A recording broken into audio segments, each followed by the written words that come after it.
Tu n'as pas besoin que la vie soit parfaite pour te sentir épanoui, mais cette vérité inconfortable fait souvent plus mal que ce que nous admettons. Nous avons été entraînés à poursuivre le bonheur comme s'il s'agissait d'un trophée que l'on gagne lorsque tout s'aligne, lorsque l'approbation arrive ou lorsque les problèmes disparaissent. Mais la réalité est différente. Tu peux avoir tout ce dont tu as rêvé et pourtant te sentir vide. C'est le piège. Le bonheur authentique ne se donne pas et ne dépend ni de la chance ni du regard des autres. Il se construit de l'intérieur, avec des habitudes qui exigent décision et discipline, pas seulement de bonnes intentions. Si tu attends que la motivation tombe du ciel, tu resteras piégé dans la même insatisfaction que toujours. La vie ne te doit pas l'épanouissement. C'est à toi de le fabriquer. C'est ici que la philosophie stoïque cesse d'être une théorie et devient un outil inconfortable mais puissant. Ce qui compte, ce ne sont pas les circonstances, mais comment tu choisis d'y répondre. Il n'y a pas de raccourci ni de formule vide. Il faut entraîner l'esprit comme on entraîne un muscle, avec constance, avec des limites, avec une honnêteté brutale. Le bonheur se construit, il ne se trouve pas. Ta paix a un prix, tes habitudes quotidiennes. Si tu cherches quelque chose de facile, cette vidéo n'est pas pour toi. Mais si tu es prêt à cesser de perdre du temps en apparence et à commencer à prendre un contrôle réel de ton bien-être, voici 8 leçons qui vont bouleverser ta façon de vivre. 1. Apprécie ce que tu as déjà aujourd'hui. Je vais le dire tout de suite, il y a une partie de moi, et probablement de toi, qui trouve toujours une excuse pour ne pas être satisfait. Chaque fois que j'obtiens quelque chose, ce mécanisme mental s'active et me fait voir cela comme insuffisant ou presque invisible. Comme si la vie me devait une version améliorée de tout ce que j'ai. Je réalise le piège, mais je tombe quand même dedans. C'est inconfortable de l'admettre, mais l'insatisfaction est une addiction silencieuse. Elle nous maintient dans une dette émotionnelle constante, comme si nous attendions toujours le prochain dépôt de bonheur pour commencer à vivre vraiment. Et ce qui est le plus frustrant, c'est que nous savons que c'est un piège, mais nous jouons quand même le jeu. Nous sommes assis devant une table pleine de ressources, mais notre attention est fixée sur la nourriture qui arrive à la table d'à côté. C'est une posture confortable et en même temps lâche, car choisir de voir ce qui manque est plus facile que de prendre la responsabilité de ce que l'on a déjà. La mauvaise habitude de dévaloriser ce que l'on possède transforme chaque jour en une course d'endurance où l'on n'atteint jamais la ligne d'arrivée. Ainsi, le présent devient un filtre déformant où tout ce qui est précieux perd de sa clarté et où seule l'absence est amplifiée. La vérité inconfortable est que si tu n'entraînes pas ta capacité à apprécier ce que tu as aujourd'hui, tu ne reconnaîtras jamais le bonheur même si tu es face à lui. Peu importe combien tu obtiens, ni combien d'objectifs tu coches sur ta liste. Si ton attention est programmée pour le manque, tu vivras toujours dans un déficit affectif. Il y a un prix à payer pour cette habitude, et il est élevé. Tu perds du temps, tu perds la paix, tu perds des relations. La gratitude n'est pas un exercice agréable pour le soir. C'est un réajustement radical de la perception, un entraînement brutal de l'esprit pour cesser de se saboter. Il ne s'agit pas de se résigner ni de tomber dans l'autosatisfaction, mais de se concentrer sur ce qui est réellement à ta portée et d'en tirer parti. Parce que si tu ne le fais pas, la vie te file entre les doigts, en attendant quelque chose qui n'arrivera peut-être jamais. Le bonheur n'arrive pas, il se reconnaît. C'est la ligne qui sépare ceux qui mûrissent de ceux qui restent piégés dans l'adolescence émotionnelle.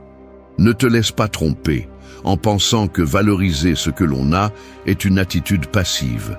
C'est une décision inconfortable, car cela implique de cesser de se comparer, de cesser d'alimenter le mensonge, selon lequel le bien-être est toujours un pas en avant. Tu dois décider de couper les excuses à la racine. Chaque fois que tu retardes la gratitude, tu renforces la fracture dans ton caractère qui te fait sentir insuffisant. Et oui, c'est difficile. C'est difficile de regarder autour de soi et d'accepter que, même si tu n'as pas tout, tu as plus que suffisant pour construire quelque chose de significatif aujourd'hui. Attendre le bonheur parfait est une forme de lâcheté. Il est plus facile de blâmer le manque de quelque chose d'extérieur que de faire face à sa propre incapacité à apprécier le présent. Rien n'est suffisant pour celui qui ne sait pas apprécier. C'est la dure vérité, sans embellissement. Le premier pas n'est pas de rêver grand, ni de chercher des formules magiques. C'est de cesser de regarder par la fenêtre et de commencer à nettoyer son propre terrain. Fais l'inventaire réel de ce que tu as, de ce que tu es et de ce que tu as accompli, aussi petit ou imparfait que cela puisse paraître. Ce n'est qu'ainsi que tu pourras briser le cycle de l'insatisfaction et commencer à construire sur une base solide. La gratitude consciente n'est pas un ornement ni une mode. C'est l'outil le plus direct pour désactiver le pilote automatique du manque. Si tu la pratiques, le bonheur cesse d'être une promesse lointaine et commence à se sentir comme un investissement émotionnel qui porte déjà ses fruits. Ne te cache pas derrière la plainte facile. Fais face à la réalité avec les ressources que tu as et fais en sorte que cela en vaille la peine. Le bonheur est une décision inconfortable, mais il est à la portée de ceux qui osent le choisir aujourd'hui. 2. Choisis ton attention, pas tes circonstances. La réalité est simple et en même temps brutale. Tu ne peux pas contrôler ce qui se passe en dehors de toi, mais tu peux décider où tu mets ton attention. C'est la véritable frontière entre se sentir victime ou protagoniste de sa vie.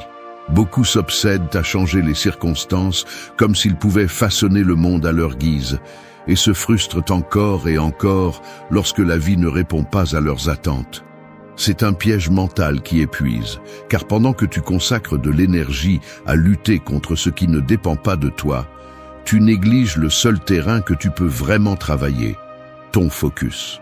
L'esprit, si tu le laisses sans entraînement, devient une usine à scénarios négatifs, comparaisons inutiles et préoccupations pour des choses qui ne sont même pas sous ton contrôle. Ainsi, tu perds de vue le pouvoir concret que tu as chaque jour, choisir sur quoi tu te concentres et comment tu interprètes ce qui se passe. Si tu analyses ton quotidien, tu verras qu'une grande partie de ton anxiété et de ta fatigue ne vient pas des faits, mais de la manière dont tu les traites. Ce n'est pas le manque d'argent, le trafic ou une mauvaise nouvelle qui te draine vraiment, mais comment tu t'engages émotionnellement à ces événements, permettant qu'ils occupent trop d'espace mental. L'erreur la plus fréquente est de croire que tu dois changer l'environnement pour te sentir bien. Mais l'expérience montre que, même en changeant de travail, de ville ou de partenaire, les mêmes schémas d'insatisfaction ont tendance à revenir si tu ne modifies pas ta façon de voir. Les circonstances externes sont variables, toujours changeantes, et si tu les utilises comme base pour ton bien-être, ta stabilité sera toujours fragile. L'attention, en revanche, est un outil que tu peux entraîner et affiner. Il ne s'agit pas de nier la réalité, ni de faire semblant d'être optimiste à bon marché, mais d'apprendre à sélectionner ce qui mérite ton énergie et ce qui ne le mérite pas. La décision stratégique est de cesser d'agir comme si tu étais une conséquence de ton environnement et de commencer à agir comme la cause de ton propre état mental. En pratique, cela signifie observer chaque situation et te demander « cela dépend de moi » ou est complètement hors de mon contrôle. Si tu ne peux rien faire pour le changer, lâcher prise est un acte d'intelligence. Si tu peux influencer, agis, mais sans te concentrer sur le résultat externe, plutôt sur la qualité de ta réponse. C'est ici que l'attention devient ta ressource la plus précieuse. Chaque fois que tu choisis de t'arrêter et de rediriger ton attention vers tes actions, tes valeurs ou tes apprentissages, tu cesses d'être prisonnier des circonstances. Le bien-être ne réside pas dans ce qui se passe, mais dans la façon dont tu choisis de l'expérimenter. Beaucoup pensent que porter attention à ce qu'ils peuvent contrôler est se résigner ou se contenter. Mais c'est tout le contraire. C'est prendre le contrôle de ton propre processus. Cela ne signifie pas ignorer la douleur ou les difficultés, mais cesser d'alimenter la narration d'impuissance qui te paralyse. L'esprit a besoin d'un guide, et si ce n'est pas toi, l'environnement le sera. Là où tu mets ton attention, là grandit ta vie. C'est la différence entre survivre et vraiment vivre. Lorsque tu entres dans ce mode de fonctionnement, les crises cessent d'être des menaces absolues et deviennent des opportunités d'entraînement mental. La conséquence directe de choisir ton attention est une vie beaucoup plus légère et résiliente. Tu n'es plus à la dérive des changements externes, ni ne te noies chaque fois que quelque chose tourne mal. Tu commences à remarquer que tu as des réserves d'énergie qui auparavant s'échappaient dans des préoccupations ou des comparaisons sans sens. Ta paix ne dépend plus des fluctuations extérieures, mais d'une décision consciente et quotidienne. Le véritable contrôle ne concerne pas le monde, mais ton regard. C'est la racine du bonheur authentique, la liberté de décider à quoi tu donnes de l'espace et ce que tu laisses de côté. Ton attention est l'investissement le plus important de ta vie. Si tu l'oublies, tu restes piégé dans le cycle de la plainte et de l'impuissance. Si tu le pratiques, tu retrouves ton pouvoir et tu cesses d'être un spectateur passif de ta propre histoire. 3. Protège ton énergie mentale chaque jour. L'esprit fatigué devient ton pire ennemi. Il suffit de t'observer un jour ordinaire. Tu traînes ton corps d'un côté à l'autre. Mais ce qui pèse le plus, ce ne sont pas les épaules ni les jambes, mais cette sensation de saturation intérieure qui t'accompagne même lorsque tu es assis en silence. Tu lèves les yeux et ton regard ne se fixe plus de la même manière. Tout semble flou, comme si la vie perdait en définition à force d'être mentalement épuisée. Chaque notification sur le téléphone, chaque message qui s'immisce au milieu de tes pensées, est un petit coup, mais constant, qui draine ton énergie sans que tu t'en rendes compte. Ta capacité de réponse s'engourdit. Tu commences à réagir par réflexe plutôt que par décision, et chaque problème simple se transforme en un fardeau supplémentaire que tu ne sais pas où mettre. Il y a des gestes qui trahissent l'épuisement. Tu te frottes le front à la recherche de clarté, tu soupires plus longtemps que d'habitude, tu te surprends à choisir le chemin le plus court juste pour économiser ton énergie mentale. L'esprit saturé est comme un sac à dos rempli de choses inutiles que tu n'oses pas vider. Tu accumules des opinions d'autrui, des nouvelles que tu ne peux pas changer, des critiques que tu n'avais pas besoin d'entendre, et peu à peu, ce fardeau vole de l'espace à ta propre pensée.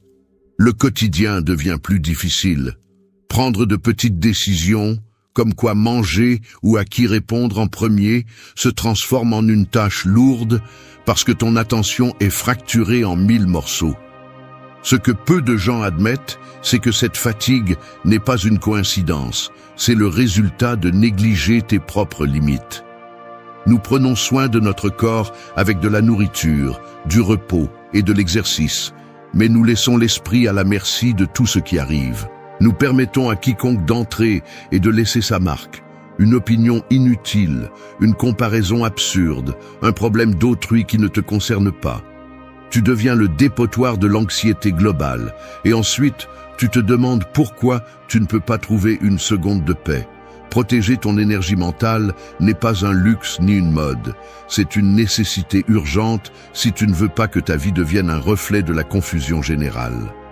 La discipline mentale commence par des gestes concrets. Tu fermes l'ordinateur quand il n'y a plus rien d'urgent, tu mets ton téléphone en silencieux, même si le monde continue de tourner, tu te donnes 5 minutes sans stimuli avant de dormir. Le silence est dérangeant au début, il semble vide, mais c'est le seul espace où ton esprit peut se nettoyer et retrouver de la force. La différence est brutale. Lorsque tu te permets cette respiration, la clarté revient, les idées coulent sans effort, et ton humeur cesse de dépendre de ce qui se passe à l'extérieur. Le soin psychologique est un exercice quotidien, aussi réel que de se laver le visage après une longue journée. Il faut rincer l'esprit de tout ce qui n'est pas le tien. Il ne suffit pas de le savoir, il faut le pratiquer même si l'environnement exerce une pression. Les limites mentales se manifestent dans de petites actions. Tu dis non à des conversations qui ne font qu'ajouter du poids. Tu choisis intentionnellement quelles informations tu laisses entrer, tu détectes à temps quand ta tête commence à être surchargée et tu décides de t'arrêter avant d'atteindre la limite. La paix ne se trouve pas, elle se construit. Si tu ne filtres pas ce que tu consommes, ton esprit devient une décharge émotionnelle. Prendre soin de ton énergie mentale est un acte de respect de soi. Si tu le comprends, tu cesses d'être une cible facile pour la manipulation, l'épuisement et l'insatisfaction constante. Le résultat de cette habitude est tangible. Les idées s'organisent, l'anxiété diminue et ta capacité à affronter le quotidien grandit. Ce n'est pas de la magie, c'est une conséquence. Le vrai bonheur commence lorsque tu prends au sérieux le travail de te protéger, de te donner de l'espace, de te fixer des limites à toi-même et aux autres. N'attends pas de t'effondrer pour le comprendre. Chaque jour, ton énergie mentale est la ressource la plus précieuse que tu as. Défends-la comme tu défendrais ta santé physique, sans excuse, sans procrastination. Un esprit clair est la base de toute vie qui en vaut la peine. Sans cette protection, tout le reste s'effondre. 4. Entoure-toi uniquement de relations authentiques. Tu vas à une réunion et tu ressens le poids de l'obligation. Tu salues, tu souris par inertie, tu réponds à des questions qui ne t'intéressent pas et intérieurement, tu comptes les minutes en attendant que le temps passe. Tu regardes autour de toi et tu remarques que la plupart des gens sont en pilote automatique, suivant le script social. Il y a des conversations qui sonnent creux, des rires qui ne naissent pas de l'authenticité mais du devoir, et des gestes qui cherchent l'approbation plus qu'une véritable rencontre. Tu termines la journée avec la sensation épuisante d'avoir été entouré de beaucoup de monde, mais de personnes vraiment proches. Tu te demandes pourquoi, si apparemment tu as de la compagnie, tu continues à ressentir une sorte de vide qui ne se remplit pas avec la présence physique des autres. Il y a quelque chose qui ne colle pas, une sorte de dette émotionnelle qui s'accumule, plus tu t'efforces de t'intégrer dans des cercles où la connexion réelle est rare. L'esprit apprend vite à survivre dans ces environnements. Tu développes de petites stratégies pour te protéger, comme feindre de l'intérêt, éviter les sujets profonds ou rire pour ne pas détonner. Mais à long terme, ce mécanisme d'adaptation a un coût. Tu commences à te méfier de ton propre jugement, tu doutes de ce que tu ressens, et tu te demandes si le problème vient de toi pour ne pas savoir profiter de la superficialité. L'inconfort t'oblige à mettre un masque. Tu adoucis tes opinions, tu caches tes véritables intérêts, et tu deviens expert dans l'art de ne déranger personne. C'est une sorte d'auto-exil dans ta propre vie sociale. La paradoxe est brutale, car plus tu t'efforces de plaire à tout le monde, plus tu t'éloignes de la connexion avec toi-même. Être entouré de beaucoup de monde n'est pas la même chose que de se sentir accompagné. Cette phrase est facile à oublier lorsque le bruit du social te distrait du travail de fond que tu as à faire. Au fond, ce qui épuise le plus, ce n'est pas la quantité de contacts, mais le manque de vérité dans ces liens. Les relations superficielles drainent parce qu'elles exigent de l'énergie sans rien rendre de solide. Tu deviens un fournisseur d'attention, de validation et de bonne humeur, mais tu reçois rarement une compréhension authentique ou un soutien réel. L'épuisement n'est pas physique, il est psychologique. Le prix à payer pour maintenir des relations vides est que tu finis par douter de ta propre valeur. Une partie de toi s'habitue à demander la permission d'exister, à chercher toujours l'acceptation des autres comme si c'était la seule façon valable de te sentir en paix. C'est un cycle que nous normalisons. Nous nous disons qu'il vaut mieux avoir quelque chose que d'être seul, même si ce quelque chose est parfois une collection de liens faibles qui ne servent qu'à masquer la peur de l'isolement. Analyser cela fait mal, car cela oblige à remettre en question le type de relation que tu as permis dans ta vie. Il ne s'agit pas de devenir hermétique ni de rejeter tout le monde, mais de reconnaître que la qualité de tes liens impacte directement ton bien-être. Le bonheur authentique ne survit pas dans des environnements où tu dois feindre pour être accepté.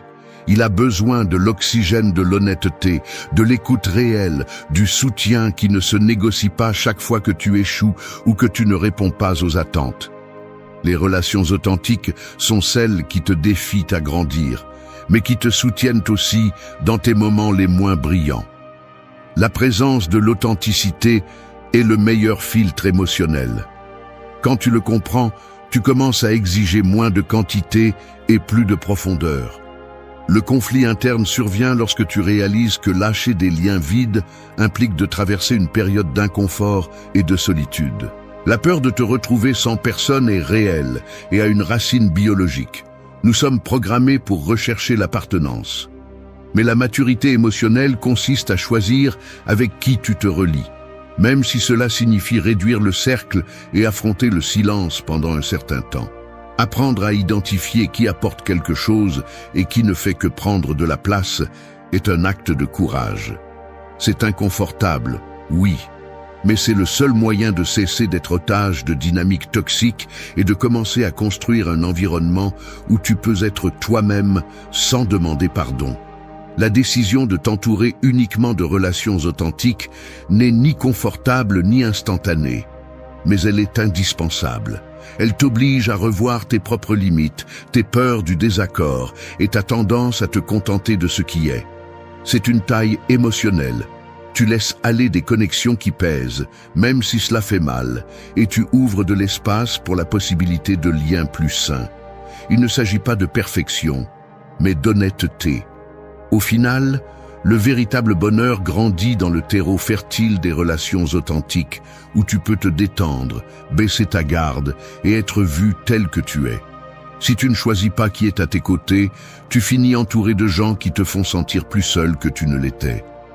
Prendre soin de ton environnement relationnel est un acte de respect de soi radical.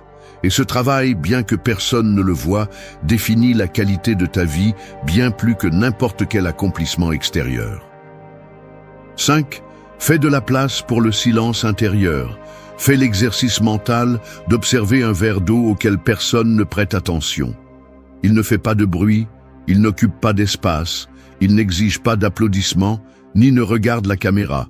Il est simplement là et dans cette présence silencieuse réside son pouvoir. Il contient l'essentiel sans besoin de décoration ni de justification. C'est ainsi que ton intérieur devrait fonctionner. Mais la plupart préfèrent remplir ce verre jusqu'à le faire déborder avec des conversations inutiles, des opinions recyclées et un besoin absurde de documenter chaque seconde. Le silence intérieur est une ressource sous-estimée, et je ne le dis pas pour avoir l'air profond. Je le dis parce que l'incapacité à supporter la tranquillité est l'une des principales causes de l'insatisfaction moderne.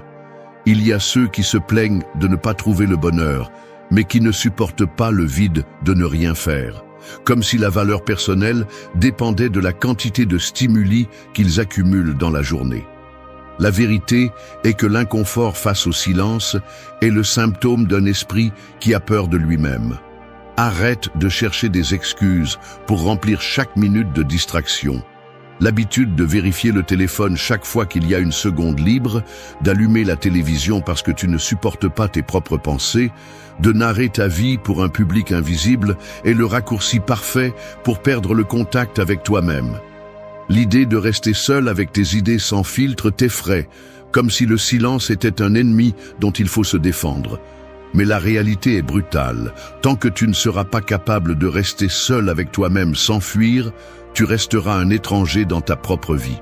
Le plus grand auto-illusion est de penser que tu as besoin de plus d'informations, de plus de validation, de plus de bruit pour te sentir complet.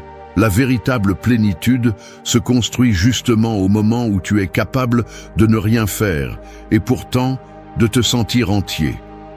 Prends la responsabilité de cette faiblesse. Ce n'est pas un petit défaut, c'est une fracture dans le caractère qui s'aggrave avec le temps. Tu deviens dépendant du bruit extérieur parce que tu n'as pas appris à tolérer le poids de ta propre présence. Si ton bonheur dépend de stimuli constants ou de l'approbation que tu obtiens en partageant tout, tu vis de près émotionnels. Le silence intérieur n'est ni ennui ni résignation. C'est l'entraînement le plus difficile et nécessaire pour quiconque aspire à grandir. Si tu ne peux pas supporter d'être en silence, tu ne peux pas non plus soutenir une vie pleine. Celui qui ne supporte pas son silence ne se connaît ni ne se respecte. C'est la réalité que la plupart esquivent. Ne tombe pas dans le piège de penser que le silence n'est qu'une mode wellness. C'est une décision radicale. Elle t'oblige à faire face à tout ce que tu évites lorsque le monde est silencieux. Tu dois regarder en face tes anxiétés, tes insécurités, tes insatisfactions sans anesthésie. Cela te semble-t-il dur?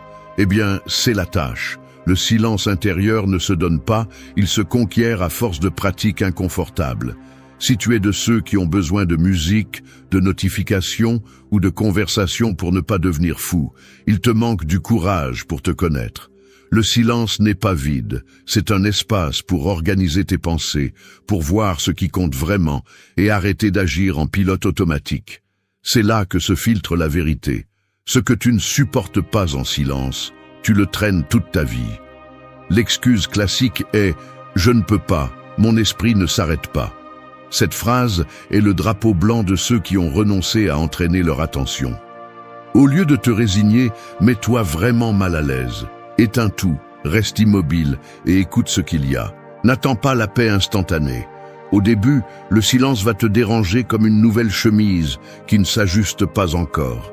Mais si tu as la discipline de traverser ce malaise, tu commences à découvrir qu'en dessous du bruit, il y a des réserves de clarté, de force et de créativité qui n'apparaissent jamais sous pression. Le silence inconfortable est la préface de l'authenticité. Si tu ne l'occupes pas, d'autres le rempliront pour toi avec des attentes extérieures. Fais de la place pour le silence intérieur et arrête de vivre comme un reflet de ce que l'environnement dicte. Le bonheur authentique n'a pas besoin de public ni d'applaudissements. Il a juste besoin que tu oses t'écouter sans filtre. Si tu ne peux pas le faire, tu n'es pas prêt à vivre pleinement. 6. Prioriser les expériences sur les apparences. J'admets qu'il y a une partie de moi qui a tendance à se soucier de la façon dont ma vie est perçue de l'extérieur, même si je sais parfaitement que cette obsession ne m'apporte rien de réel. C'est inconfortable de l'accepter, mais l'impulsion de montrer une bonne image, de sembler que tout est en ordre, que j'ai des expériences dignes d'être vues et approuvées, pèse parfois plus que le simple fait de les vivre. Ce n'est pas seulement un symptôme personnel, c'est une distorsion qui est devenue presque universelle. Nous confondons la qualité d'une expérience avec la valeur que les autres lui attribuent, ou la validation qu'elle peut obtenir dans n'importe quelle vitrine, physique ou numérique. Le mécanisme est prévisible. Plus je suis préoccupé par le fait de documenter ce que je fais, moins je suis présent dans ce qui se passe réellement. Et le pire, c'est qu'à la fin de la journée, la satisfaction que je recherche à l'extérieur se transforme en une dette intérieure qui ne se règle jamais complètement. Lorsque je priorise l'apparence sur l'expérience, je tombe dans une sorte de jeu de mirage. J'investis du temps, de l'énergie et de l'attention à fabriquer une version de la réalité qui ne correspond pas toujours à ce que je ressens. Le résultat est une fracture silencieuse entre ce que je vis et ce que je montre. Le paradoxe est que plus je m'efforce de projeter une image concrète, moins je me sens authentique à l'intérieur. Le piège est subtil. Je commence à mesurer la qualité de mes journées en fonction du potentiel qu'elles ont à être partagées ou admirées, et non par ce qu'elles m'apportent réellement. Cela devient un cycle addictif, car chaque fois que je cède à la pression de documenter ou d'embellir mes moments, je renforce l'idée que la valeur est à l'extérieur de moi. Ce qui compte, ce n'est pas comment on te voit, mais comment tu le vis. Cette phrase, bien que simple, fait la différence entre un bonheur de vitrine et une plénitude réelle. Analyser l'origine de ce mécanisme est inconfortable mais nécessaire. Il y a une racine profonde dans l'insécurité, dans le besoin d'appartenir, dans cette peur primitive d'être exclu de la tribu. Mais il y a aussi un composant de paresse émotionnelle. Il est plus facile de chercher une reconnaissance immédiate que de construire une satisfaction interne à long terme. Le problème est que cette dynamique te rend dépendant du jugement des autres et te vole l'opportunité d'expérimenter la vie de l'intérieur vers l'extérieur. Lorsque le focus est mis sur l'approbation, tu cesses de te demander si ce que tu fais te nourrit réellement, si l'expérience a du sens pour toi ou si elle ne fait que marquer des points dans un compte social invisible. Tu commences à perdre ton propre jugement, à te déconnecter de ce que tu apprécies réellement et tu deviens prisonnier de l'attente collective. La conséquence directe de vivre ainsi est la superficialité émotionnelle. Les moments semblent moins intenses, les joies durent peu et la mémoire se remplit d'images sans substance. Le bonheur devient fragile car il dépend de facteurs que tu ne peux pas contrôler. La comparaison est inévitable et tu perds toujours, car dans le jeu des apparences, personne ne montre ses fractures, seulement les réussites, les voyages, les sourires retouchés. Les apparences ne comblent jamais le vide intérieur. C'est la phrase que tu devrais te rappeler chaque fois que tu ressens la tentation de sacrifier une expérience réelle pour un applaudissement virtuel. La sortie, bien qu'inconfortable, est stratégique. Commencer à décider consciemment où tu investis ton attention lorsque tu vis quelque chose d'important et être brutalement honnête avec toi-même, sûr pour qui tu le fais. Cela implique de renoncer à la narration selon laquelle tu as besoin de témoins pour valider ta joie et d'accepter que la profondeur d'une expérience ne se mesure que par l'impact qu'elle a sur ton caractère et non sur ton profil public. Il faut du courage pour cesser de chercher un public et commencer à chercher un sens personnel. Cela signifie, dans la pratique, oser vivre des moments sans les documenter, profiter sans penser à la photo, construire des souvenirs qui n'ont pas besoin d'être vus pour exister. Si tu parviens à prioriser l'expérience sur l'apparence, tu récupères le pouvoir sur ton bien-être émotionnel et tu cesses d'hypothéquer ton bonheur au jugement éphémère des autres. La plénitude réelle ne se montre pas, elle se vit, et si tu n'oses pas la choisir, tu finiras par vivre pour les yeux des autres, jamais pour toi. 7. Sois actif dans votre propre bonheur.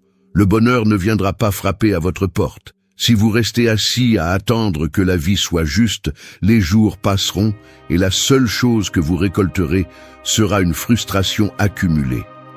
La plupart se déplacent par routine, exécutant des tâches en mode automatique, comme si la plénitude était la récompense finale après des années de sacrifices silencieux. Mais la réalité est dure. Rien d'important ne se produit sans votre participation active. Le bonheur authentique exige du mouvement, de la décision et un type d'effort qui est souvent inconfortable. Il ne suffit pas de désirer des jours meilleurs, ni de répéter des phrases motivantes. Vous devez vous impliquer dans votre propre processus, même si cela fait mal ou désarme de vieilles habitudes. Le bien-être n'est pas une conséquence passive, c'est une conquête quotidienne, et seuls ceux qui osent cesser d'attendre des instructions l'obtiennent. Regardez autour de vous. Les gens traversent la rue en regardant leur téléphone, mâchent leur déjeuner sans savourer, répondent par monosyllabes et avancent sans s'arrêter pour se demander si le jour qu'ils vivent leur appartient vraiment.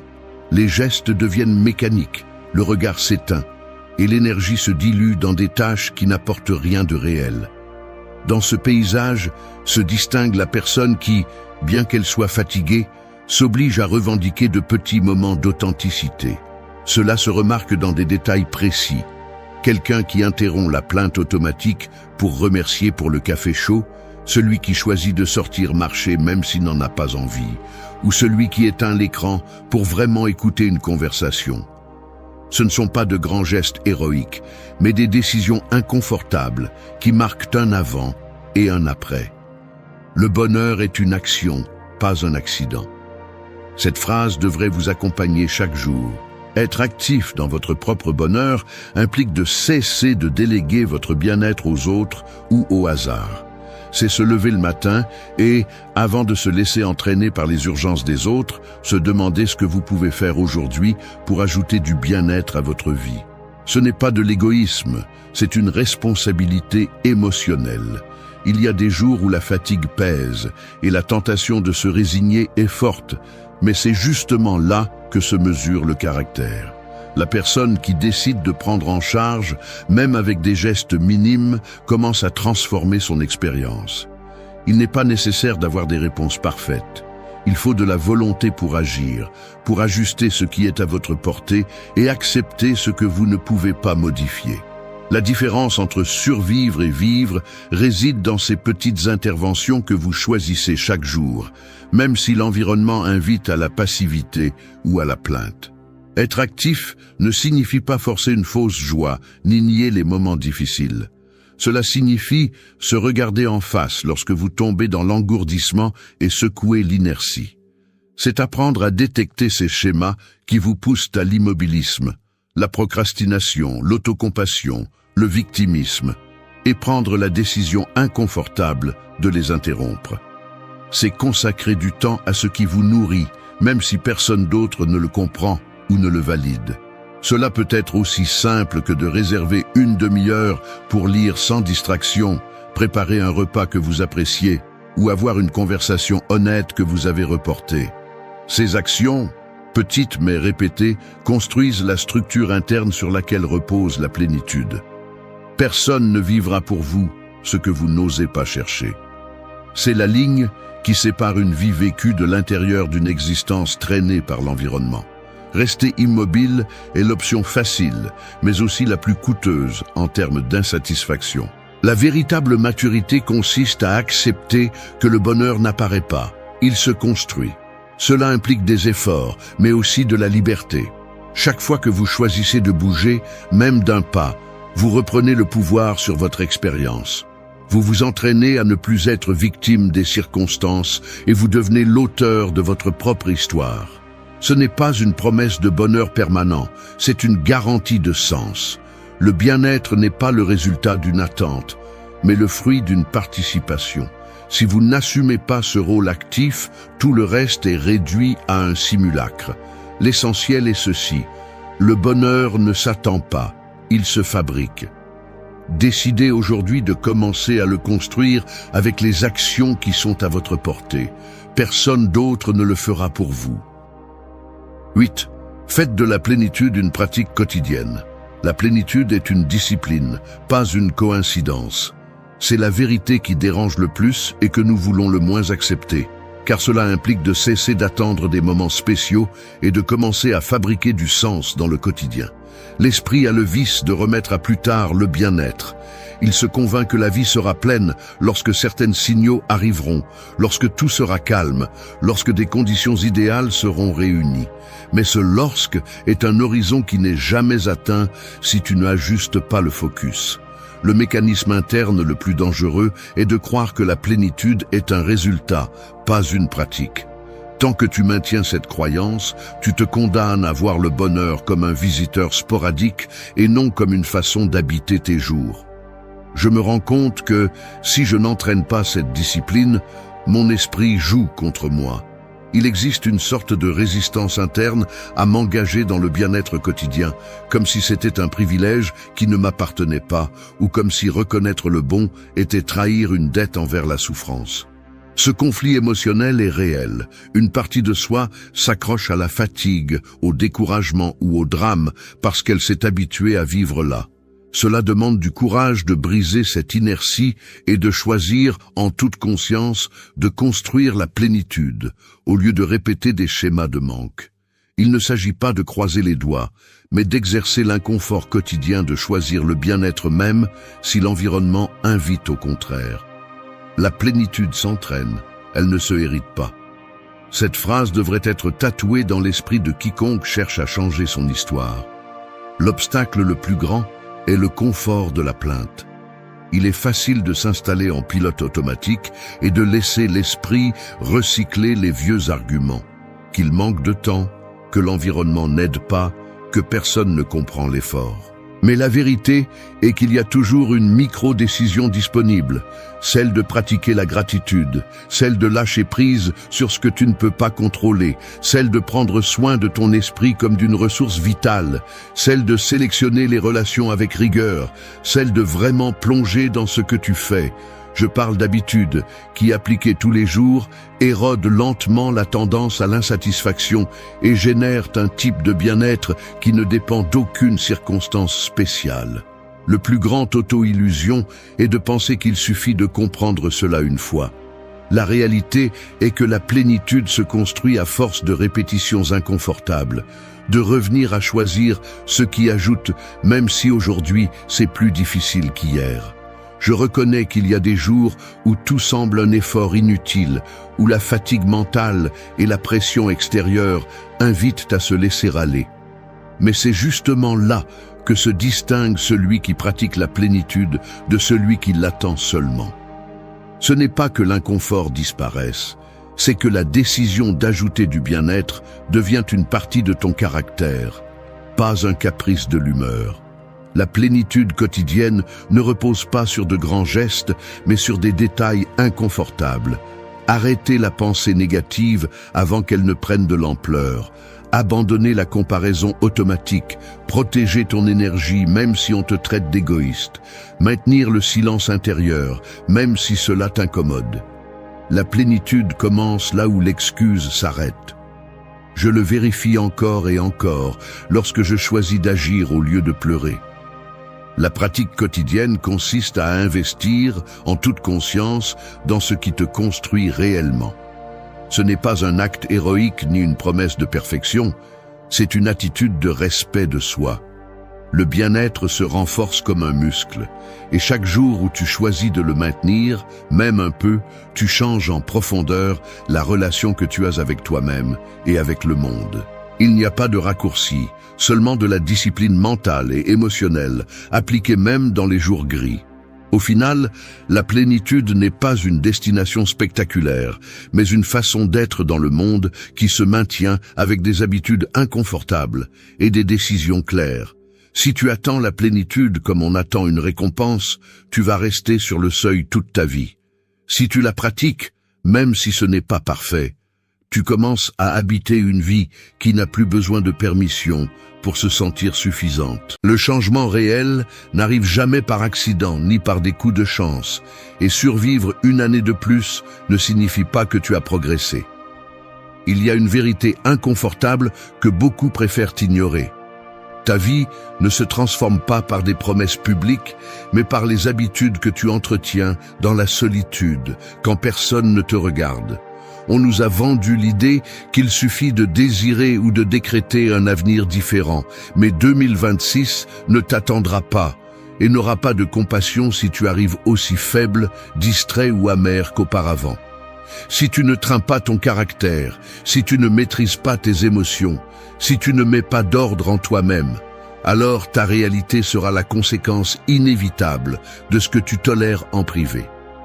Il ne s'agit pas de se motiver avec des phrases vides, mais de reconnaître le prix psychologique de ne pas prendre de décision ferme.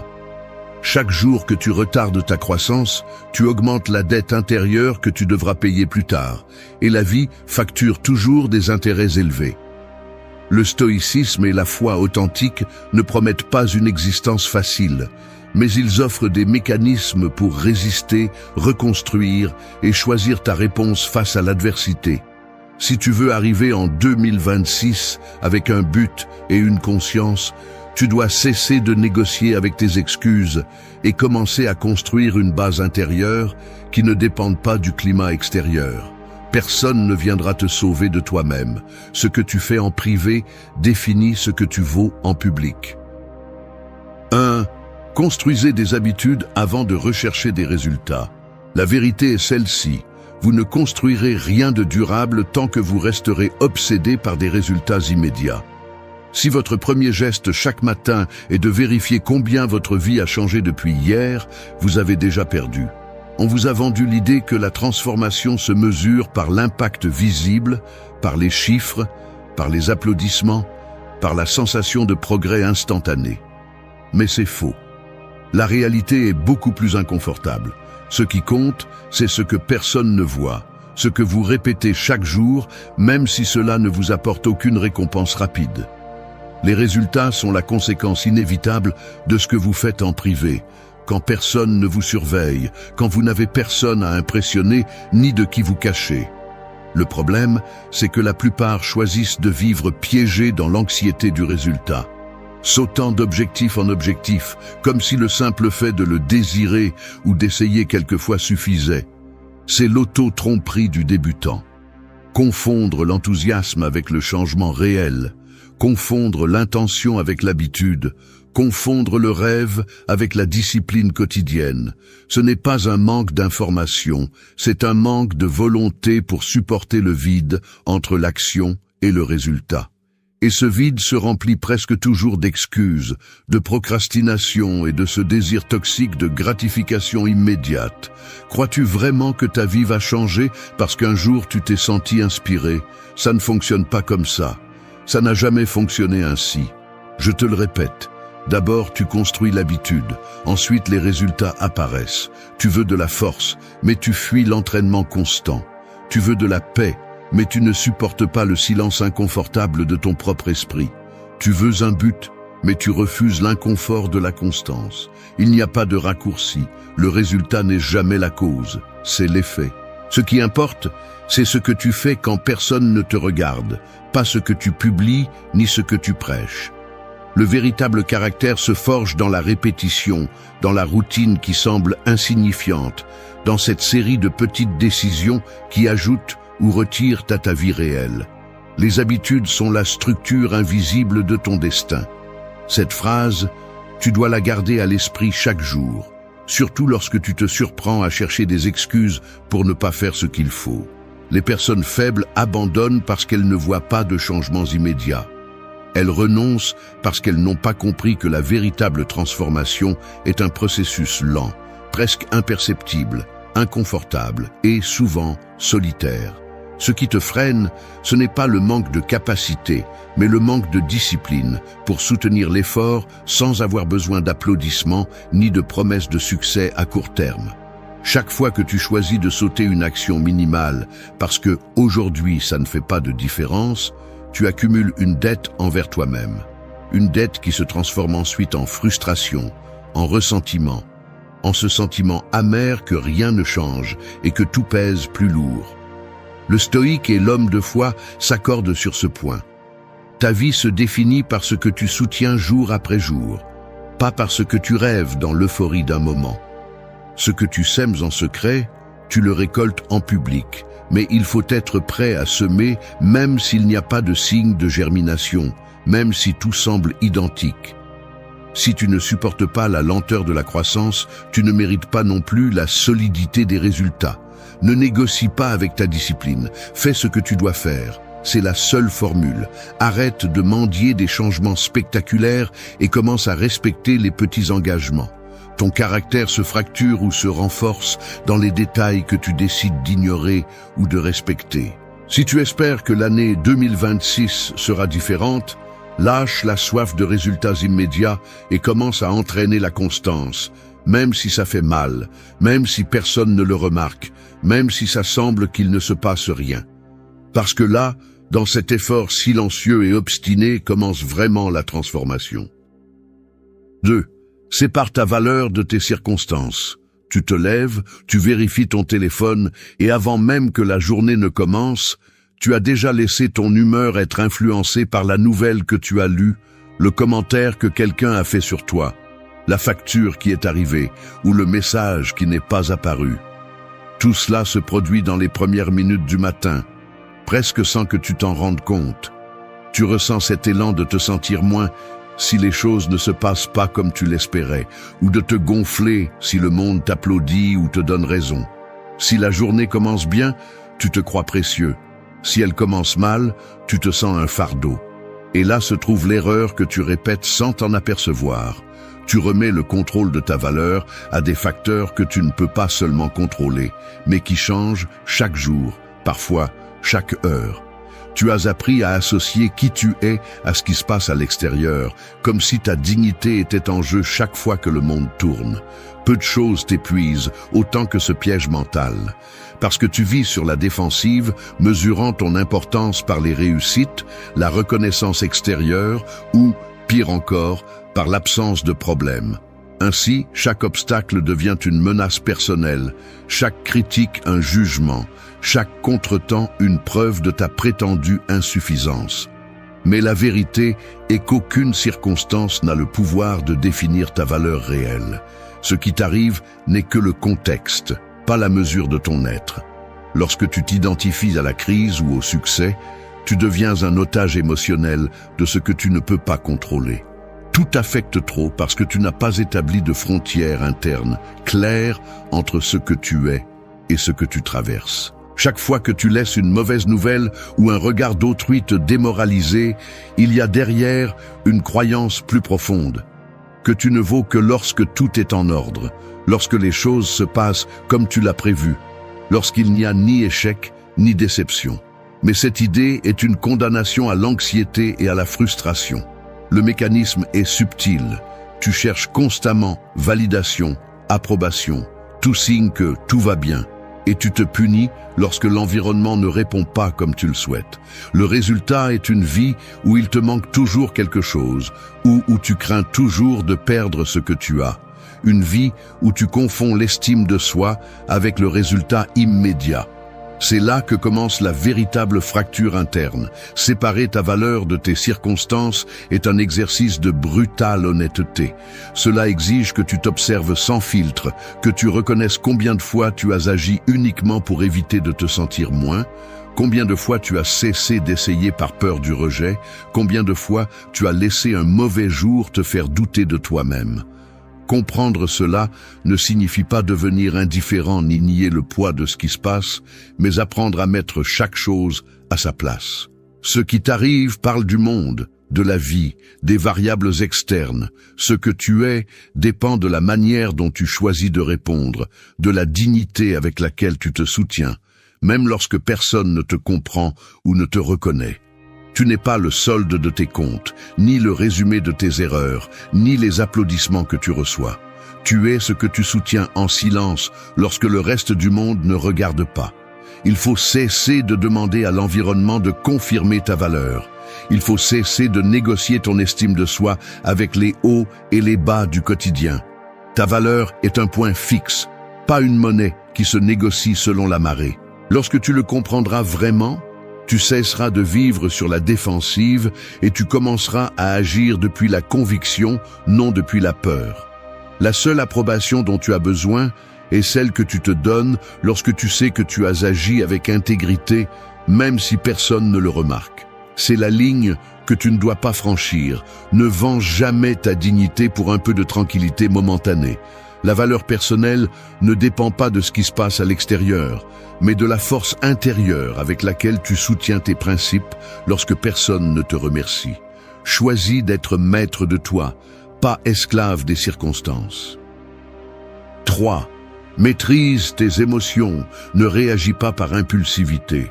Je confesse quelque chose dont je ne suis pas fier. J'ai laissé mes émotions décider pour moi plus de fois que je ne voudrais l'admettre.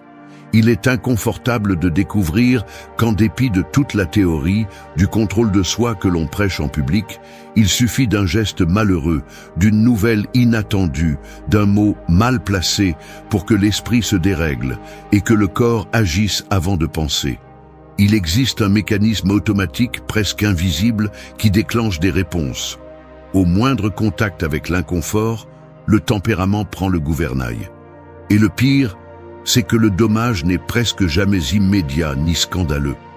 Il s'accumule plutôt subtilement, comme une dette émotionnelle qui, jour après jour, te vole de la clarté et de la force. Chaque fois que tu réagis sans filtrer ce que tu ressens, tu remets un peu de ton pouvoir. Je te l'assure, maîtriser tes émotions n'est pas les réprimer ni les nier, mais apprendre à ne pas leur obéir aveuglément.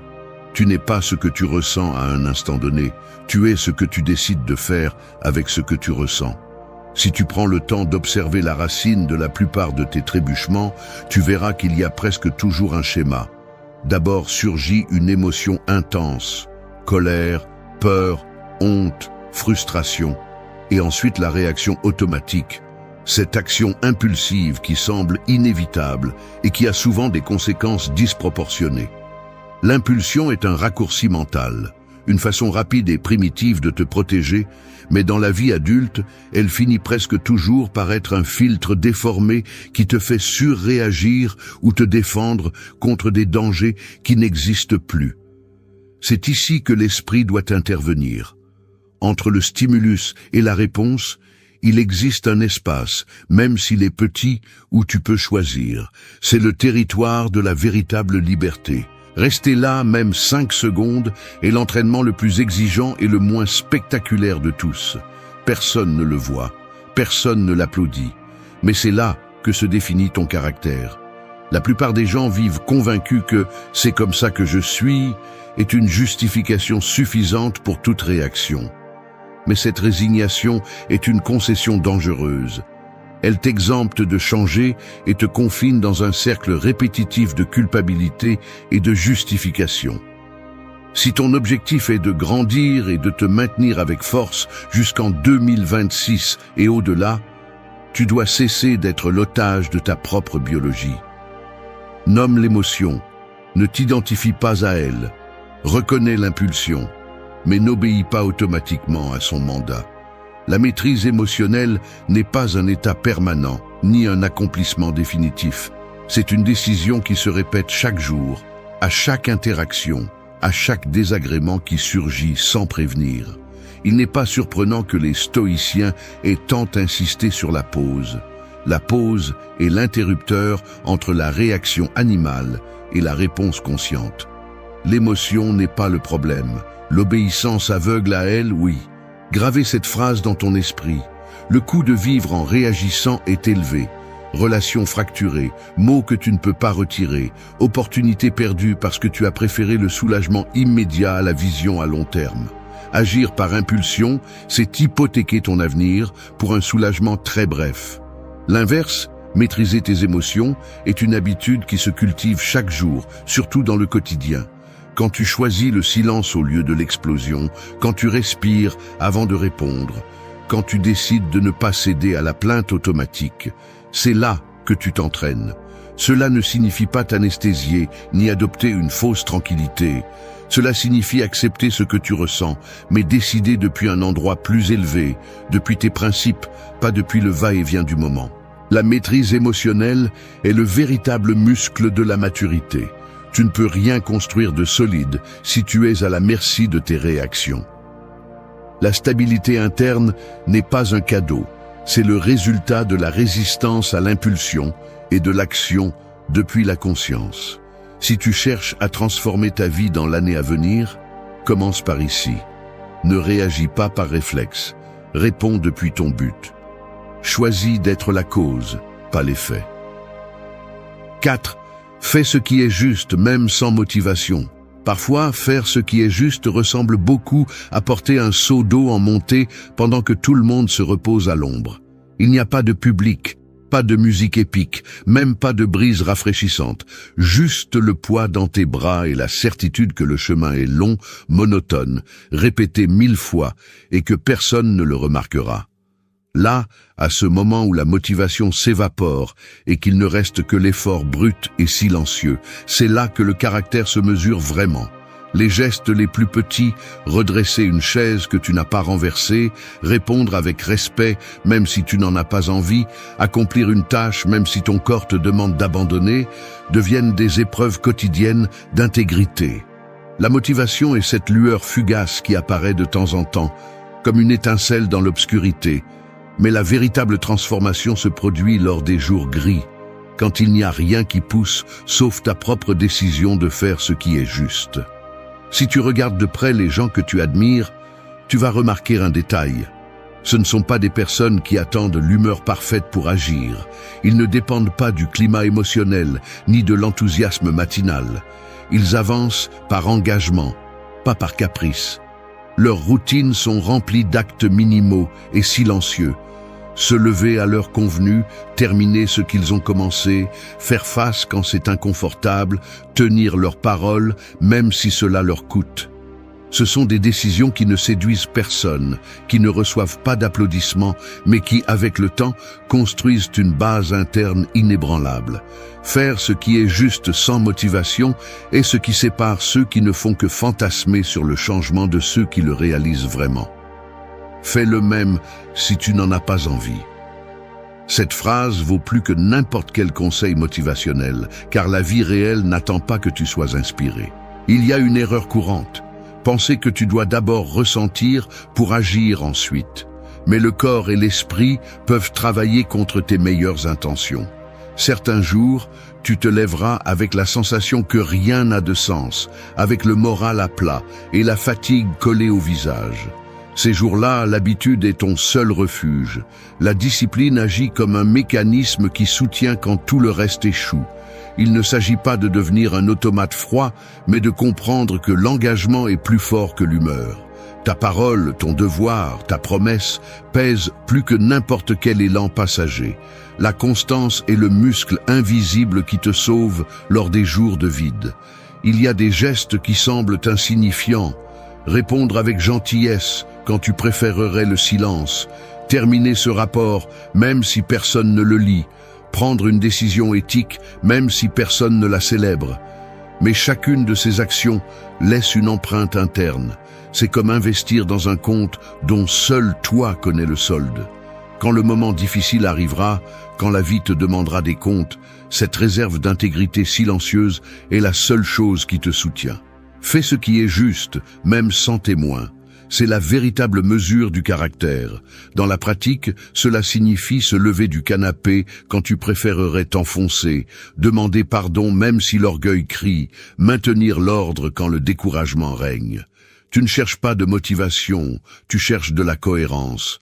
Tu n'attends pas d'approbation, tu cherches le respect de soi. Le monde est rempli de gens qui n'agissent que lorsqu'il y a des spectateurs. L'extraordinaire est de faire ce qui est juste en privé, quand personne ne te voit et que rien ne t'y oblige. Entraîne-toi à être ce genre de personne. Celle qui s'acquitte de ses devoirs, même si cela fait mal. Celle qui honore sa parole, même si elle se retrouve seule. Celle qui choisit le devoir, plutôt que le confort. La motivation est un visiteur qui va et vient. La discipline est le maître de la maison. Si tu apprends à agir sans dépendre de l'élan émotionnel, tu deviens indestructible à l'intérieur. Parce que la véritable force n'est pas celle qui se montre, mais celle qui se maintient quand personne ne regarde. 5. Cherche la clarté dans le silence et l'ordre. Le désordre est une excuse, pas une condition inévitable. Si ton esprit est toujours saturé, si ton environnement est un chaos silencieux, si tu ne peux pas passer 5 minutes sans chercher une distraction, alors tu t'es déjà rendu sans t'en rendre compte. Tu n'es pas victime du bruit, tu es complice. Chaque fois que tu remplis ta journée de stimuli, de conversations vides, d'écrans ouverts et de tâches sans sens, tu choisis la confusion plutôt que la clarté. Le silence n'est pas un luxe pour les moines ou les illuminés. C'est un outil brutal qui dénude tes excès et te force à affronter le désordre que tu accumules depuis si longtemps. Mais bien sûr, il est plus facile de se plaindre du manque de temps que de s'asseoir pour organiser ce qui dépend uniquement de toi. Si ta vie te semble hors de contrôle, commence par accepter ceci. Le chaos ne se résout pas tout seul, il se confronte. Il est inconfortable, mais nécessaire, de regarder l'espace physique et mental que tu as permis de se remplir de déchets. Fichiers inutiles, conversations en attente, objets empilés, pensées répétitives, décisions reportées. Tout cela pèse même si tu l'ignores. La confusion n'est pas innocente. Elle devient un filtre qui déforme ce que tu vois et te vole de l'énergie même avant que la journée ne commence. Les gens faibles attendent d'être motivés pour nettoyer leur vie. Les gens forts comprennent que la clarté n'apparaît pas par miracle. Elle se construit à la main, en éliminant ce qui est superflu et en affrontant le vide qui reste lorsque tu cesses de remplir chaque seconde de bruit. Silence et ordre, deux mots inconfortables car ils exigent de la maturité. Enlève le masque de la victime et reconnais que ton désordre est ta responsabilité. La clarté mentale naît du silence inconfortable, celui que beaucoup évitent car il expose des vérités qu'ils préféreraient ne pas voir. Lorsque tu oses mettre en pause le flux interminable d'informations, d'opinions, de demandes externes, tu découvres combien tu as reporté le travail essentiel. Mettre en ordre tes priorités, tes habitudes, tes engagements. Celui qui ne supporte pas le silence ne supporte pas non plus la vérité de sa propre vie. C'est là que se séparent ceux qui avancent de ceux qui restent bloqués dans la plainte et l'autocompassion. Le silence est une épreuve de courage, car il te laisse face à face avec ce que tu crains, tes contradictions, tes doutes, ton manque de direction. L'ordre, pour sa part, n'est pas une question d'obsession ni d'esthétique superficielle. C'est une discipline appliquée au concret. Tu ne peux pas demander de la clarté si ton bureau est un cimetière de promesses brisées ou si ton agenda est un mosaïque d'engagements vides. Chaque objet hors de sa place, chaque tâche accumulée est une décision que tu as reportée et qui te pèse aujourd'hui comme une dette. L'ordre externe est le reflet de ton ordre interne. Si tu n'es pas capable de maintenir le minimum dans le monde physique, tu ne pourras pas non plus prendre de grandes décisions lorsque la pression réelle arrivera. Celui qui ne peut pas ordonner sa journée ne pourra pas non plus ordonner son destin. Grave cette phrase.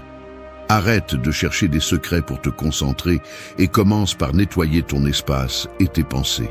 Les personnes qui obtiennent des résultats durables ne sont pas celles qui ont le plus de talent, ni celles qui trouvent l'environnement parfait, mais celles qui apprennent à créer de la clarté au milieu du bruit. Ne te laisse pas tromper, si tu ne te donnes pas de temps pour le silence, tu deviens esclave de la confusion des autres. Si tu ne ranges pas ce qui est à ta portée, le désordre te dévore de l'intérieur. La clarté est une conquête quotidienne. N'attends pas de te sentir prêt, agis. Silence pour écouter ce qui importe. Ordre pour soutenir ce que tu décides. Il n'y a plus d'excuses. Le chaos est confortable, mais il n'est jamais digne. Choisis la clarté, même si cela fait mal. 6. Pratique la gratitude, même en temps difficile. La gratitude n'est pas un luxe ni une vertu décorative. C'est une obligation brutale si tu veux survivre avec dignité au coût de la vie. Personne ne va t'offrir la sérénité ni la clarté tant que tu continues à croire que tu ne peux être reconnaissant que lorsque tout va bien. Cette pensée est un piège qui te fragilise en silence. Elle te conditionne à dépendre de l'extérieur pour trouver l'équilibre et te laisse à la dérive chaque fois que la réalité mord. L'esprit, si tu ne l'entraînes pas, devient une machine à enregistrer les manques, ce qui fait défaut, ce qui fait mal, ce qui a mal tourné. Ainsi, la souffrance ne se contente pas de te rendre visite, elle s'installe et commence à définir ton identité. Et le pire, c'est que lorsque tu t'habitues à ne voir que le mal, tu finis par croire que la vie entière est une dette, que tu es toujours en défaut, que tu n'as rien de propre à défendre. C'est inconfortable à admettre, mais parfois la douleur devient une excuse parfaite pour cesser de voir ce qui demeure. Le cerveau, conditionné par l'habitude de survivre, devient expert dans la détection des menaces et l'archivage des pertes. Mais il devient maladroit lorsqu'il s'agit d'enregistrer ce qui résiste, ce qui ne se brise pas, ce qui continue à te soutenir, même au milieu de la pénurie. Pratiquer la gratitude en temps difficile est un acte de rébellion mentale. Il s'agit de défier cette voix intérieure qui te dit que tu n'as le droit de remercier que si rien ne te manque. Il ne s'agit pas de nier ce qui fait mal, ni de déguiser la frustration avec des gestes vides, mais d'obliger la conscience à reconnaître que même dans le pire des scénarios, quelque chose reste debout. Parfois, c'est la santé qui résiste, une relation qui ne s'est pas brisée, la capacité de réessayer, ou simplement l'opportunité de continuer à apprendre. La gratitude, bien comprise, n'exige pas que tu sois aveugle à la douleur, ni que tu deviennes insensible. Elle exige, en revanche, que tu construises un filtre différent pour regarder ta vie. Un filtre qui n'ignore pas le mal, mais qui ne lui remet pas non plus le contrôle total de ta perception. Lorsque tu choisis de chercher activement ce qui demeure, le cerveau commence à enregistrer un autre type d'information. Des ressources internes, des forces que tu tenais pour acquises, de petites victoires que tu célèbres presque jamais. Cet enregistrement est fondamental car, dans les jours les plus difficiles, l'esprit a tendance à exagérer l'ampleur de la malchance et à minimiser tout reste de bien-être. C'est là que la gratitude devient une stratégie de survie psychologique. Elle t'oblige à équilibrer le compte interne, à reconnaître que tout n'est pas perdu, à éviter que la souffrance ne se traduise par une amertume permanente. Ce n'est pas facile. Il y a des jours où la gratitude semble forcée, presque ridicule, car tout pèse et la déception pèse plus que n'importe quel motif de gratitude. Mais c'est là que l'entraînement est le plus nécessaire. Il ne s'agit pas de te convaincre avec des phrases vides, ni de simuler l'optimisme. Il s'agit de confronter l'habitude de ne voir que ce qui manque et de t'obliger, même si c'est difficile, à enregistrer ce que tu as encore. La gratitude est une discipline, pas un sentiment. Quand tu comprends cela, tu cesses d'attendre que la vie soit parfaite pour commencer à remercier et tu commences à le pratiquer comme un acte conscient, presque comme une défense contre l'épuisement émotionnel. Le danger de vivre sans gratitude est que la douleur finit par déformer ton caractère. Tu deviens dur, méfiant, incapable de reconnaître les ressources qui te restent. La gratitude, en revanche, est le muscle qui te garde flexible, capable de résister sans te briser. Ce n'est pas une concession à la souffrance. C'est une façon de reprendre le contrôle sur ce que tu penses et ressens. Si tu veux arriver à 2026 avec quelque chose de plus que des cicatrices, tu dois entraîner l'habitude de remercier même ce qui semble minime. Car là, dans cet acte silencieux et obstiné de reconnaître ce qui soutient encore ta vie, se forge la véritable résilience. La plainte est un puits, la gratitude, une échelle. 7. Définissez un but qui transcende l'immédiat. Vous êtes assis devant l'ordinateur, avec l'agenda du jour ouvert et une longue liste de tâches devant vous. Tout est urgent, tout semble réclamer votre attention, mais au fond, il y a une gêne qui ne s'éteint pas, la sensation que même si vous complétez chaque point, rien de tout cela n'a vraiment d'importance. Vous vous arrêtez un moment, regardez l'écran et vous demandez pourquoi. Après tant d'efforts et tant de mouvements, la vie continue de sembler superficielle, comme si vous étiez piégé dans une répétition sans sens. C'est le scénario où la plupart se perdent, confondant activité avec but et vitesse avec direction. Le problème est structurel. Nous vivons obsédés par la résolution de l'immédiat, par l'extinction des incendies, mais nous ne prenons jamais le temps ni le courage de nous demander pourquoi nous soutenons tout cet effort. Il ne s'agit pas seulement d'avoir des objectifs, mais de savoir si ces objectifs construisent réellement quelque chose qui en vaut la peine. Sans un but qui transcende l'urgent, tout ce que vous faites finit par devenir une succession de tâches vides, accumulant de la fatigue au lieu de sens. La première erreur est de croire que le but est une révélation magique qui apparaît du jour au lendemain, ou qu'il suffit d'avoir une motivation vague pour résister à l'épuisement. Mais le but est une décision, pas une inspiration. C'est le résultat de regarder votre vie avec froideur et de vous demander ce qui vaut la peine d'être soutenu lorsque les circonstances ne favorisent pas et que l'environnement ne récompense pas. Le mécanisme est clair. Lorsque vous vivez uniquement pour résoudre l'immédiat, votre énergie se disperse, votre morale dépend de petits succès sans importance et votre patience s'épuise rapidement. Ainsi, vous commencez à sentir que rien ne vous remplit, que tout est répétition, que les jours vous échappent sans laisser de traces. Ce qui manque n'est pas d'énergie ni de temps. Ce qui manque, c'est la direction. Vous n'avez pas défini pourquoi vous vous levez chaque jour, au-delà de répondre à ce qui est attendu de vous. Sans but, la fatigue est double et le sens est nul. Gravez cette phrase avant de vous habituer à vivre en mode automatique. Analysez les conséquences de vivre sans transcendance. Chaque petite frustration semble insupportable. Chaque obstacle prend des dimensions de tragédie et toute critique vous abat parce que vous n'avez pas de base interne qui justifie l'effort. Le but fonctionne comme un filtre. Il vous aide à décider ce qui vaut la peine d'être soutenu et ce qui n'est que bruit. Si vous ne définissez pas un pourquoi qui va au-delà du plaisir immédiat ou de la reconnaissance externe, vous devenez une proie facile pour la dispersion, la plainte et l'épuisement. Il ne s'agit pas de chercher une mission grandiose, ni d'inventer une narration héroïque. Il s'agit d'identifier ce qui, même dans les pires jours, continue d'avoir du sens pour vous, ce qui justifie la constance, même lorsque personne ne le reconnaît. Le but n'est pas une récompense, c'est un choix qui exige de vous que vous vous mainteniez avec discipline, lorsque tout vous invite à lâcher prise. Le sens ne se trouve pas, il se construit. Cette phrase est clé lorsque vous sentez que tout pèse plus que cela ne devrait. La racine de nombreux abandons est celle-ci. Les gens n'ont pas connecté leur effort quotidien avec quelque chose qui transcende le résultat immédiat. C'est pourquoi ils abandonnent au premier signe de fatigue. C'est pourquoi ils sautent d'objectif en objectif sans s'engager dans quoi que ce soit. Définir un but est l'antidote contre la fatigue existentielle. C'est l'encre qui vous empêche de vous laisser emporter par le courant de l'urgent.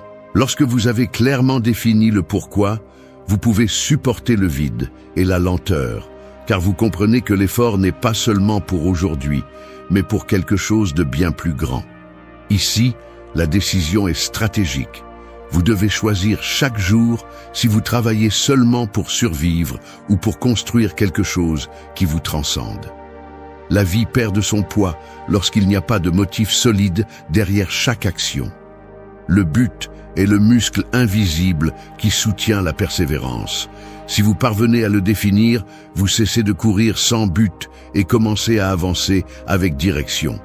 Celui qui vit uniquement pour l'immédiat finit épuisé et vide. Celui qui définit un pourquoi trouve de la force même dans la routine. 8.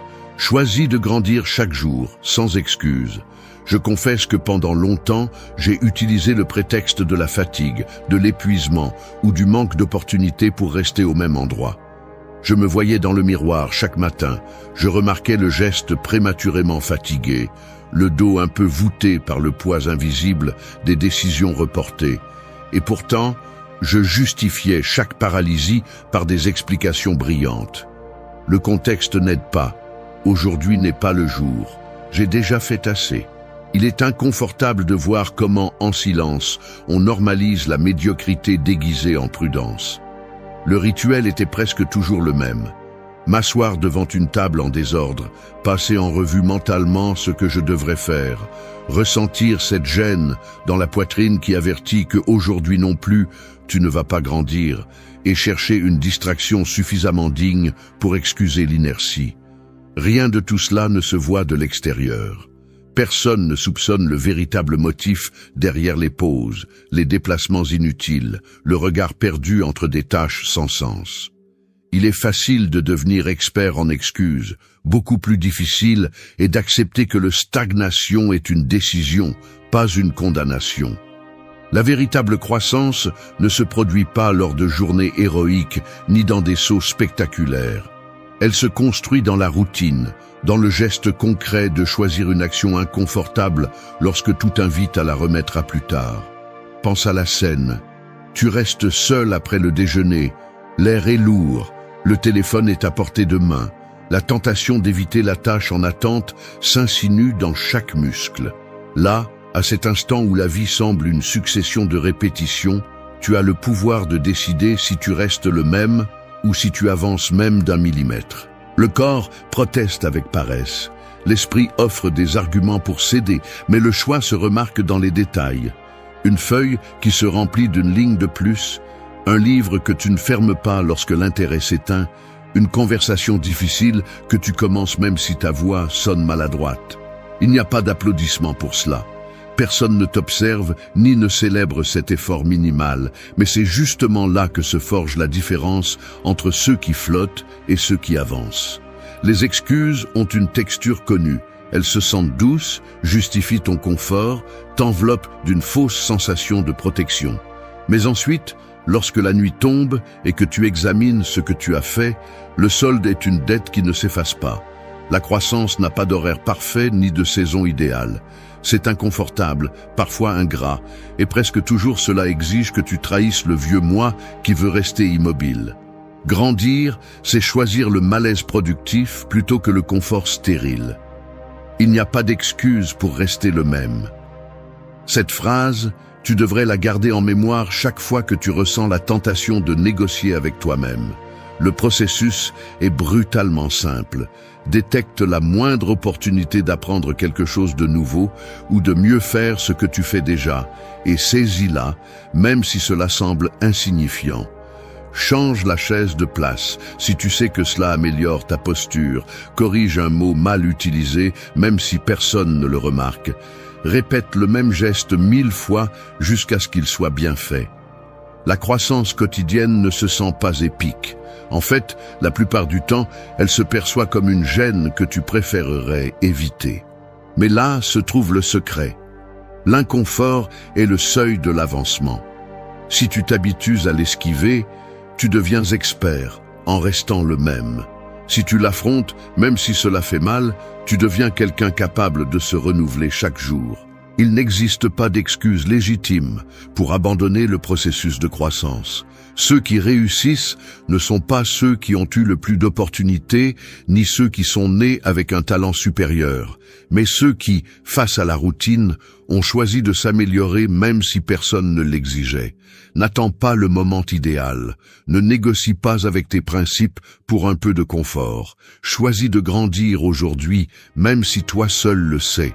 Celui qui s'entraîne à avancer dans le minimum finit par conquérir le maximum. C'est la véritable victoire. La croissance est une discipline soutenue, pas une inspiration occasionnelle. Grave cette ligne dans ton comportement, pas seulement dans ta mémoire.